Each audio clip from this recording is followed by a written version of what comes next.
За тэгэхээр тэр олон улсын шинжээчдийн баг ажиллаж байгаа талаар тэгвэл би дараа нь одоо төсөл хэрэгжүүлэгчээс мэдээлэл авъя.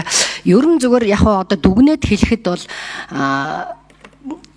энэ газрын ховор элемент гэдэг бол өнөөдөр биднэрт бол бас алтан боломж байгаа. Тэгэхээр би бол энэ асуудлыг төр засаг бүр яг хариуцаад энэ ч одоо төсөв бүрдүүлэх хамгийн чухал хэрэгсэл гэж одоо их үүсвэр гэж үзээд энэ дээр бүр маш сайн ажиллах хэрэгтэй.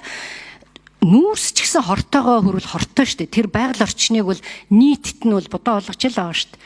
Тэрэн дээр тэгээд ингээд хитрхи хямд үнэтэй тэр бүхэл бүтэн уул одоо нутгаар нь ингээл одоо айхтар болгоцсон байж байгаа.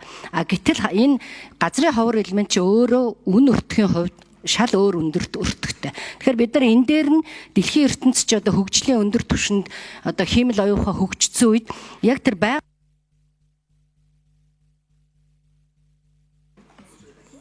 За гүцээгээд тодруулга авъя. Одон цай гишүүний микрофон.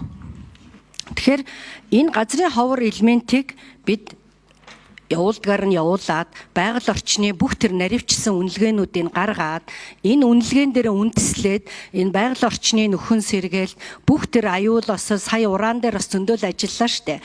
Бүхэл юмыг одоо хэмжилт хийж болж гэн. Эн чин нарийн лабораториуд гарцсан байна. Тоног төхөөрөмжүүдээр хангаж болж гэн. За тэгээ эндээс тэр орон нутагт нь өгөөж ингээд нэг төсөл хөргөжүүлэхгүй бол би нэг 12 онд анх гишүүн болоод орж ирэхэд нэг ийм юм л яригддаг байсан.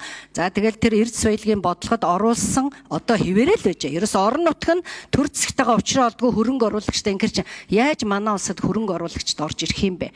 Тэгэхээр энэ дээр бол зөвхөн байгалаач хамгаалах хэрэгтэй. Эндээс үр өгөөжийг нь бол одоо яаралтай хүртэх хэрэгтэй л гэж үзэж байна.